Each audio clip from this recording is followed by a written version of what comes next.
Halo, Assalamualaikum warahmatullahi wabarakatuh. Ketemu lagi dengan Insan Tutor, channel pemersatu YouTuber pemula. Baik teman-teman, ini ada satu pertanyaan yang ini nanti bisa teman-teman jadikan sebagai media pembelajaran buat saya, buat teman-teman juga. Karena ini erat hubungannya dengan channel pemula ya. Karena pertanyaan ini cukup bagus sebenarnya. Ya bukan cukup bagus sebenarnya, memang bagus ya. Bang, saya punya satu video yang viral. Tapi kenapa saya bikin video dengan konten yang sama itu ternyata tidak seviral yang pertama. Gini teman-teman, di dunia per-YouTubean ini viral ya, viral itu sebenarnya bukan jaminan bahwasanya channelmu akan berkembang. Kenapa kok bisa begitu? Sekarang coba teman-teman lihat berapa banyak orang yang viral tanpa tahu viralnya itu kenapa. Artinya tiba-tiba upload video langsung viral aja, bahkan sampai diundang ke TV. Yang terjadi apa? Setelah itu bulan berganti bulan, tahun berganti tahun, tenggelam, ya. Artinya sudah nggak viral lagi. Bahkan dia membuat konten pun sudah nggak viral lagi. Kenapa kok bisa seperti itu? Kalau viral itu adalah jaminan bahwasanya channelmu itu bisa membuat lebih berkembang lagi. Itu sudah berapa banyak orang yang viral itu sukses ya. Jadi gini teman-teman,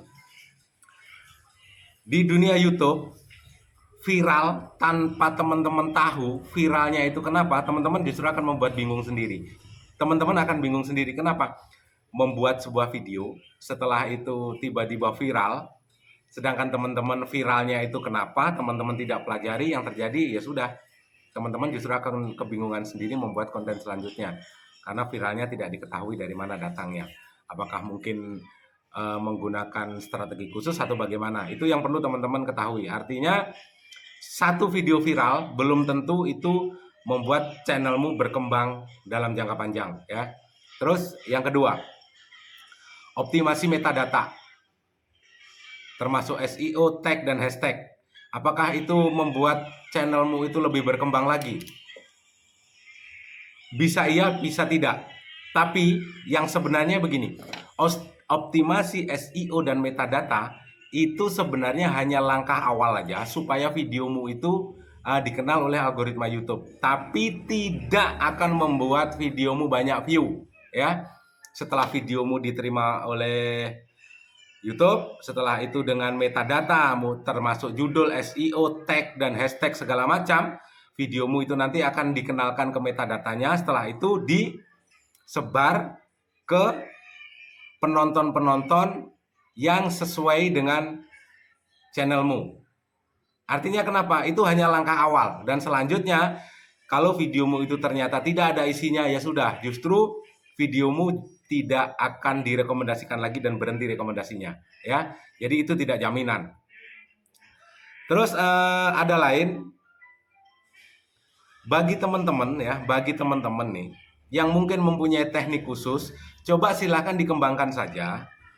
Karena YouTube ini, sekali lagi, YouTube itu adalah misteri dan YouTube algoritma itu adalah misteri juga. Tidak ada satupun yang tahu.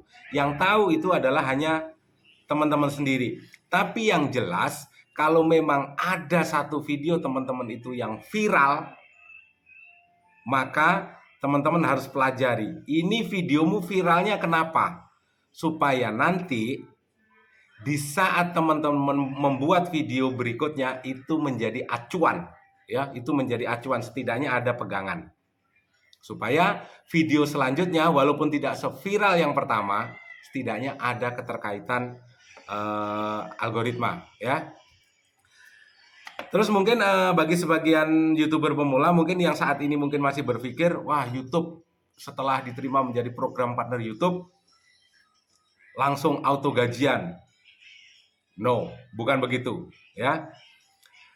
1000 subscriber dan 4000 jam tayang itu hanya syarat supaya teman-teman diterima menjadi program partner YouTube. Itu teman-teman hanya masuk di sana saja, ya, sudah diterima menjadi program partner YouTube, ya sudah. Dan di situ nilai dari tiap video itu dolarnya 0. Artinya belum ada pendapatan sama sekali. langkah selanjutnya yang perlu teman-teman lakukan adalah tetap membuat video sebanyak mungkin. Ya, tetap membuat video sebanyak mungkin. Karena dari video-video itu teman-teman justru akan makin lama ya, kemampuan teman-teman akan terasah.